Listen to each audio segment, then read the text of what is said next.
Rights. अगर कोई आपसे पूछे कि आपको आपके घर में किस तरह के राइट्स चाहिए, तो आप सभी के मन से 4-5 आवाजें तो जरूर आएंगी।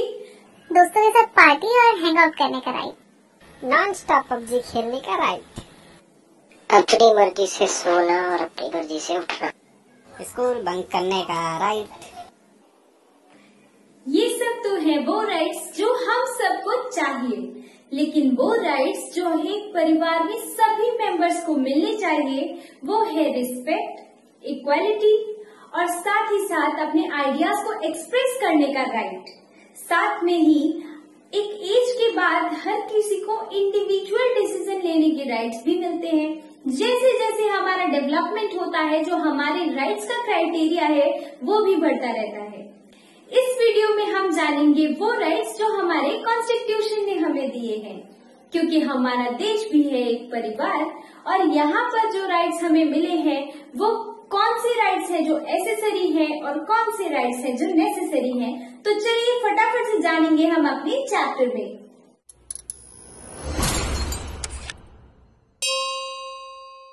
Hello friends, welcome to class media. This is me, Preeti Devlal, and we are going to continue the series of 11th class political science. Today we are going to do the second chapter, that is rights in the Indian Constitution. In this chapter, we will learn about importance of rights, Bill of Rights, fundamental rights, directive principle of state policy, and the last one is relationship between fundamental rights and directive principle of state policy. So before starting to understand these topics, let me tell you what are rights in very simple language. We have already discussed about constitution and its features in the last video. Rights are the most beautiful feature of constitution. अब भी समझ नहीं आया तो मैं इससे भी simple language में आपको बताती हूँ। राइट्स यानी कि अधिकार, जो कि हम पावर के रूप में देख सकते हैं, क्योंकि कहीं ना कहीं राइट्स हमें पावरफुल होने की फीलिंग देता है। जब भी सोसाइटी में या अपनी पर्सनल लाइफ में भी कभी हमें लगता है कि हमारे साथ गलत हो रहा है, तो हमारे मुंह से इमीडिएटली एक वर्ड निकलता है कि ये हमारा राइट है, आप हमारे साथ नहीं कर सकते, या फिर ये हमारा राइट है और हम इस काम को कर सकते हैं। तो कॉन्स्टिट्यूशन में राइट को एक बहुत ही खूबसूरत फीचर क्यों बोला गया है? क्योंकि राइट्स हमें दे रहे हैं और जब भी हमें कुछ मिलता है हमें बहुत अच्छा लगता है, एज कंपैरिजन टू जब हमें कुछ पे करना पड़ता है। सो अगर हम इसे अपनी लाइफ में देखते हैं तो आपको अगर खेलने की परमिशन मिलती है तो आपको बहुत अच्छा लगता है, लेकिन जब आपको पढ़ने का ऑर्डर मिलता है तो आपको अच्छा नहीं लगता। इसी तरह ज्यादा अच्छा हमें तब फील होता है जब कॉन्स्टिट्यूशन हमें राइट्स देता है, बजाय इसके कि जब हमको अपनी कंट्री के लिए एज कॉन्स्टिट्यूशन रूल्स हमको ड्यूटीज पे करनी पड़ती हैं। अब जब हम बात करेंगे इम्पोर्टेंस ऑफ राइट्स की, तो हमने अपने चैप्टर में आने के बाद 2 एग्जाम्पल्स को पढ़ना है। वो एग्जाम्पल है, एक तो 1982 में हुए एशियन गेम्स में जब फ्लाईओवर, स्टेडियम्स ये सब बन रहे थे, तो उस टाइम जो लेबर्स की कंडीशन थी वो बहुत ही खराब थी। ओके, सो उनकी कंडीशन को देखते हुए कुछ सोशल साइंटिस्ट ने क्या किया कि इनके लिए आवाज उठाई, इनके राइट्स के लिए आवाज उठाई और उसके बाद गवर्नमेंट ने एक्शन लिया। एंड सेकेंड केस जो हमारे चैप्टर में है वो है मजन लालुन का केस, जिन्होंने 23 की एज में किसी को चोट पहुंचा दी थी और जब इन पर केस हुआ तो पता चला कि ये मेंटली सिक हैं। उसके बाद इन्हें हॉस्पिटल भेज दिया गया। इनकी मानसिक हालत ठीक होने के बाद भी इनकी सुनवाई नहीं हुई और ये 77 के हो गए।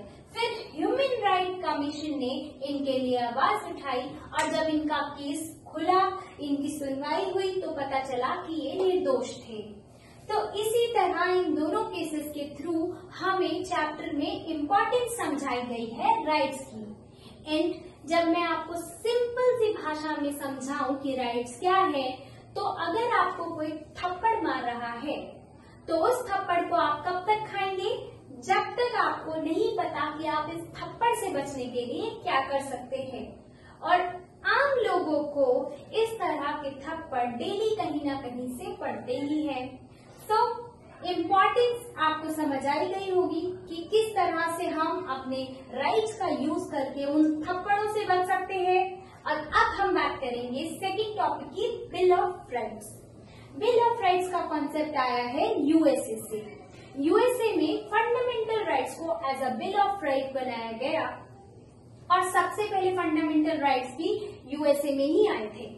सो रिकॉग्नाइज्ड एंड प्रोटेक्टेड राइट्स जो होते हैं उनको बोला जाता है बिल ऑफ राइट्स, जो कि बेसिकली हमको जरूरी होते हैं डेवलपमेंट के लिए, सरवाइव करने के लिए। So bill of rights are kind of fundamental rights जो कि कहीं पर जैसे आपको किसी ने परमिशन दी आपके पेरेंट्स ने कि आप खेल सकते हो, कितनी भी देर खेल सकते हो, डेली खेल सकते हो, लेकिन आप कल को वो अपनी बात से पलट जाते हैं तो क्या करेंगे, कुछ नहीं। सो इसीलिए जो बिल ऑफ राइट्स है वो आपको गारंटी देता है, वो जो राइट्स होते हैं वो रिटर्न में होते हैं और क्लियर होते हैं, उसे बोला जाता है बिल ऑफ राइट्स। अब हम बात करेंगे हमारे थर्ड मोस्ट इम्पोर्टेंट टॉपिक। हमारे कॉन्स्टिट्यूशन ने हमें दो टाइप के राइट्स दिए हैं, fundamental rights and ordinary rights. Ordinary rights protected तो होते हैं लेकिन इन्हें लॉ मेकिंग प्रोसेस से चेंज किया जा सकता है, लेकिन फंडामेंटल राइट्स वो राइट्स हैं जिनकी गारंटी कॉन्स्टिट्यूशन देता है एंड ये प्रोटेक्टेड भी होते हैं, स्पेशली हाईलाइटेड है हमारी कॉन्स्टिट्यूशन में। और इसका जो कॉन्सेप्ट है वो लिया गया है यूएसए से। हमारे बिल ऑफ राइट में यही कुछ राइट्स हैं जो एज अ फंडामेंटल राइट्स हम पढ़ते हैं और हमें मिले भी हैं। कॉन्स्टिट्यूएंट असेंबली ने ये डिसाइड किया कि कुछ राइट्स जो इंसान को अपने डेवलपमेंट के लिए चाहिए ही होते हैं, चाहे वो गरीब हो या अमीर हो, तो गवर्नमेंट तो चेंज होती रहेगी, कहीं ऐसा ना हो कि कोई गवर्नमेंट आकर अपने बेनिफिट के लिए इनसे छेड़छाड़ कर दे। इसीलिए जो कॉन्स्टिट्यूशन असेंबली है उसने बोला कि इन राइट्स को अगर छेड़छाड़ करना है इनके साथ तो आपको पूरा कॉन्स्टिट्यूशन अमेंडमेंट करना होगा। सो फंडामेंटल राइट हमें 6 मिले हैं, बट स्टार्टिंग में ये 7 थे, जिसमें से 7th एक राइट था जिसे हटा दिया गया है, वो था राइट टू प्रॉपर्टी। तो प्रॉपर्टी से रिलेटेड जो हमारा आर्टिकल 31 में राइट था उसको हटा दिया गया और एक कानूनी अधिकार उसको बना दिया गया। तो बाकी के जो अभी 6 हैं उसको हम पढ़ेंगे, वो भी ब्रीफली, पर अभी हम स्टार्टिंग उसकी देख लेते हैं शॉर्ट में। सबसे पहला राइट है हमारा राइट टू इक्वालिटी। इसमें इक्वालिटी से रिलेटेड सारे ही राइट्स का जो बताया गया है कि इक्वालिटी किस किस टाइप की सभी को मिलेगी, चाहे वो गरीब हो अमीर हो। और क्यों दिया जाएगा, ताकि कोई पावरफुल इंसान किसी कमजोर पर अपनी पावर का यूज ना कर पाए, इस बात को ध्यान में रखते हुए, और सभी को डेवलपमेंट हो, इसीलिए ये राइट्स हमने दी। सेकेंड राइट आया लिबर्टी का, कि सभी लोग स्वतंत्र होंगे और वो अपनी इच्छा से कर पाएंगे। क्या क्या, वो अलग अलग आर्टिकल में ब्रीफली बताया गया कि यहाँ पे हम ऑर्गेनाइजेशंस बना पाएंगे, यहाँ पे हम अपनी गैदरिंग कर पाएंगे, अपनी बात जो है वो बोल पाएंगे। इस टाइप के राइट्स आए हमारे सेकेंड वाले में। थर्ड फंडामेंटल राइट था राइट अगेंस्ट एक्सप्लॉयटेशन, कि अगर किसी भी इंसान के साथ गलत हो रहा है, उसका शोषण हो रहा है, तो वो उसके खिलाफ आवाज उठा सकता है। किसी भी इंसान को, चाहे वो कितना भी गरीब से गरीब हो, हम उसकी मजबूरी का फायदा उठाकर उससे काम नहीं करवा सकते, किसी भी बच्चे से हम काम नहीं करवा सकते। इसी टाइप के कुछ जो राइट्स हैं वो हमें दिए गए इस वाले फंडामेंटल राइट के थ्रू। हमारा फोर्थ फंडामेंटल राइट है फ्रीडम ऑफ रिलीजन, कि कोई भी जो रिलीजन से रिलेटेड फ्रीडम है, हमें कौन सा रिलीजन अपनाना है, कौन सा रिलीजन फॉलो करना है, किसे प्रमोट करना है, ये सब हमें दिया गया इस वाले फंडामेंटल राइट में। And the next fundamental right is culture and educational fundamental right. ये एक ऐसा राइट है जो स्पेशली माइनॉरिटीज के लिए दिया गया है।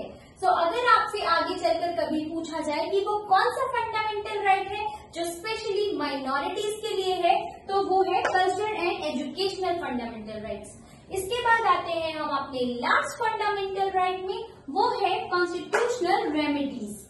ये वो फंडामेंटल राइट है जिसको भीमराव अंबेडकर जी ने कहा था कि ये हमारे कॉन्स्टिट्यूशन का एक सोल है। क्यों?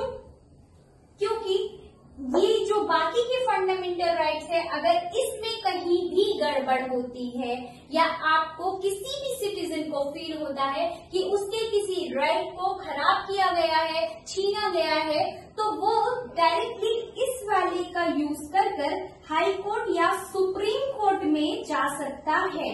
और अब हम फंडामेंटल राइट्स को बहुत ही डीपली डिस्कस करेंगे, क्योंकि ये टॉपिक हमारे चैप्टर का सबसे इम्पोर्टेंट टॉपिक होने के साथ साथ हमारी लाइफ का भी सबसे इम्पोर्टेंट टॉपिक है।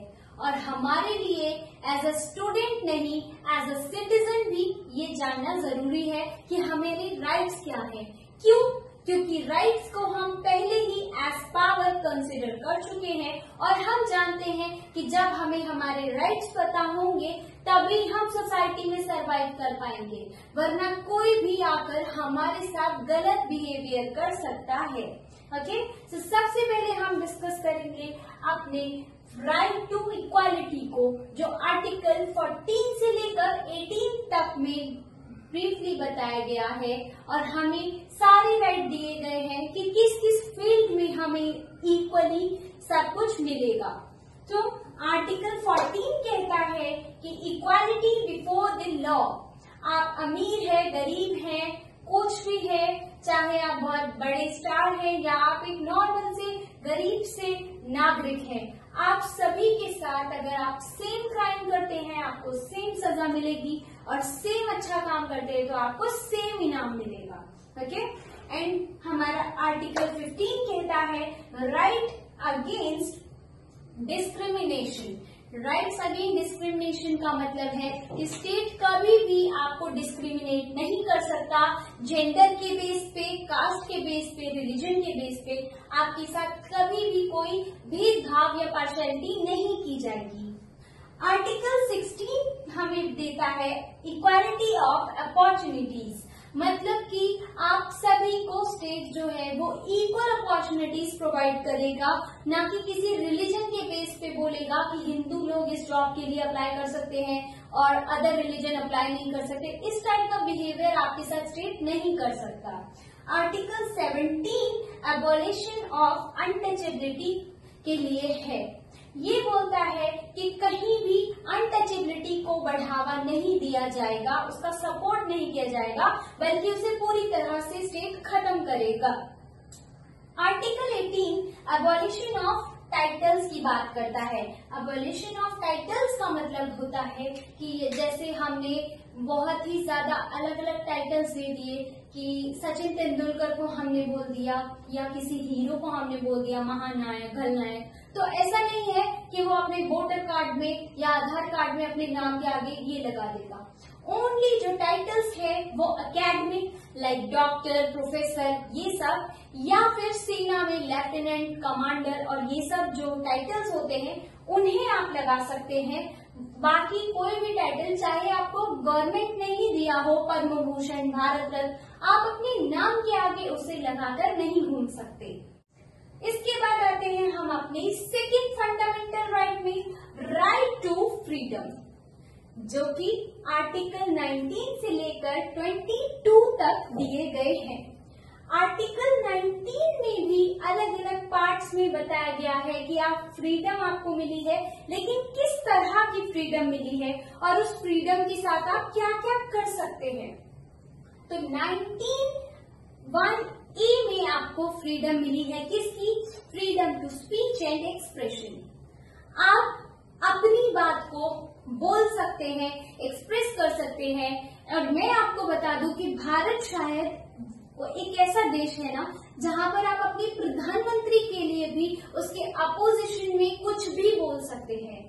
लाइक आपको कोई भी नेता हो, गवर्नमेंट हो, या अपनी बात आप किसी के भी सामने रख सकते हैं, आपको कभी दबाया नहीं जाएगा। वरना अदर कंट्रीज में आप अपने प्रेसिडेंट, प्राइम मिनिस्टर या फिर किसी भी बड़े इंसान के खिलाफ कुछ बोलेंगे तो आप तुरंत जेल जा सकते हैं। लेकिन यहाँ पर जिस देश में हम रहते हैं, यहाँ पर प्रधानमंत्री तक को बैठे बैठे कोई भी वर्ड्स बोल दिए जाते हैं, कोई भी सेंटेंस बोल दिए जाते हैं। यहाँ पर बड़े बड़े लोगों के मुंह पे शायरियां फेंक दी जाती हैं और इसको हम बोलते हैं freedom of speech and expression.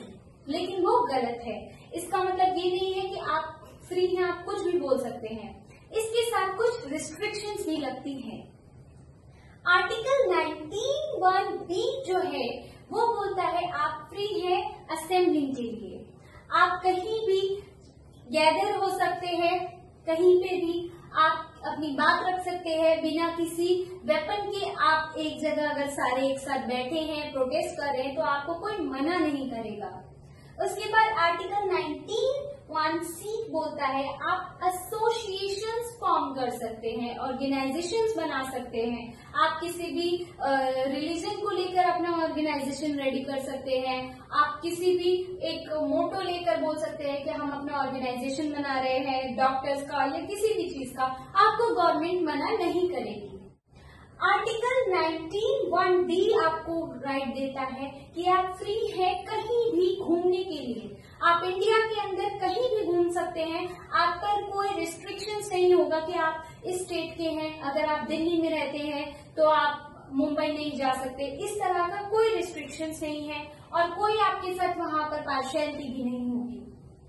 Article 19(1)(e कहता है कि आप फ्री हैं कहीं भी रहने के लिए। आप कहीं भी जमीन ले सकते हैं, कहीं भी रह सकते हैं। आपको कोई मनाही नहीं करेगा कि आप चंडीगढ़ में मत रहो, आप कहीं और मत रहो। आप पूरे देश में कहीं भी जाकर सेटल हो सकते हैं। आर्टिकल 20 पर जब हम आते हैं, सॉरी इससे पहले हमारा आर्टिकल 19(1)(g है जो कि बताता है कि आप कहीं भी ट्रेड कर सकते हैं, कहीं भी आप कोई भी ऑक्यूपेशन को चूज कर सकते हैं, आप किसी भी चीज का व्यापार कर सकते हैं। वो आपकी चॉइस है और आप इसके लिए फ्री हैं। उसके बाद आता है आर्टिकल 20 जो बोलता है protection in respect of conviction offence.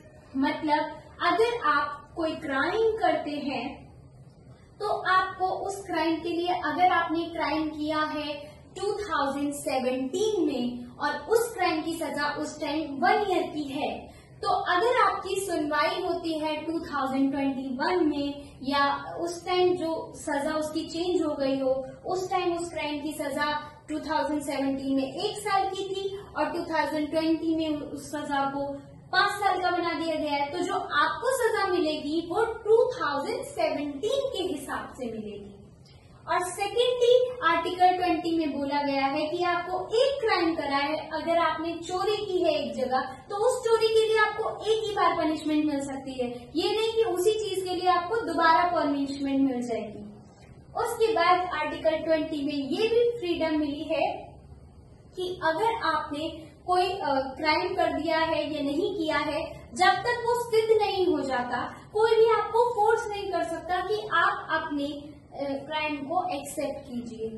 उसके बाद आर्टिकल 21 आता है जो बोलता है कि protection of life and personal liberty, जो कि बहुत ही इम्पोर्टेंट आर्टिकल है। और आगे चलकर इसमें आर्टिकल 21A ऐड हुआ था 86 कॉन्स्टिट्यूशन अमेंडमेंट के द्वारा। क्योंकि कॉन्स्टिट्यूशन अमेंडमेंट क्यों किया गया? क्योंकि ये एक फंडामेंटल राइट था जिसमें चेंज हुआ था और वो ऐड हुआ था आर्टिकल 21A, जिसमें 6 से लेके 14 साल तक के बच्चों को फ्री एजुकेशन दिया गया और उनके लिए कंपलसरी किया गया गवर्नमेंट के द्वारा।